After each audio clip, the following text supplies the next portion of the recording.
In a world that rushes forward too fast, some souls still move to a quieter rhythm, the rhythm of patience, of care, of listening to time itself.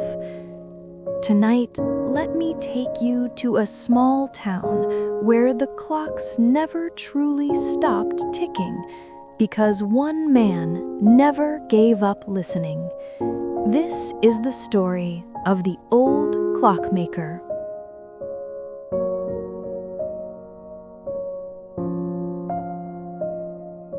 At the corner of a sleepy street stood a tiny shop. Its windows glowed with a soft golden light even after dusk, and inside, time seemed to live differently.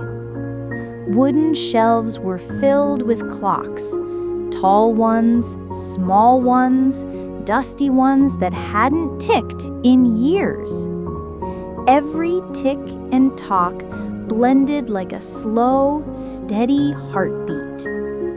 Behind the counter sat the clockmaker, an elderly man with round glasses, silver hair, and hands that trembled slightly, but never when touching a clock.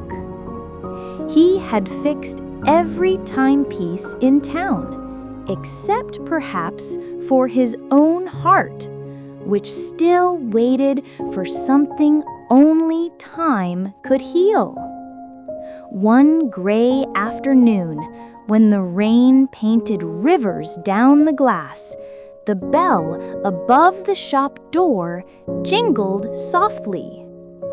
A boy entered, no older than 10, clutching a small silver pocket watch. "Sir," he said shyly, "it used to belong to my father. It stopped the day he left." The clockmaker looked at it gently. The casing was worn, scratched, but the face still caught the light beautifully. "Can you fix it?" the boy whispered. The old man smiled. "Let's see what time it still remembers." Day after day, the clockmaker worked. He cleaned the gears, replaced springs, adjusted hands, yet the little watch stayed silent. The boy visited every evening after school. "Did it tick yet?" "Not yet," said the old man kindly, "but we're getting closer." Sometimes they just sat in silence, the boy watching, the man working, while the rest of the clocks whispered their steady rhythm. Tick, tock, tick, tock. "Why do you keep trying?" asked the boy. "Because," said the old man, "time has a voice of its own, and some things take longer to remember their song." A week passed, then another. The boy began to lose hope. "Maybe it's too broken," he sighed. The clockmaker looked up from his desk. "Do you know why I repair clocks?" he asked. The boy shook his head. "Because they remind me that everything can be mended if we give it enough care and enough time." He gently placed the watch by the window, letting the morning sun fall on its glass face. "Even time," he added softly, "needs warmth to move again." On the 7th day, the boy returned.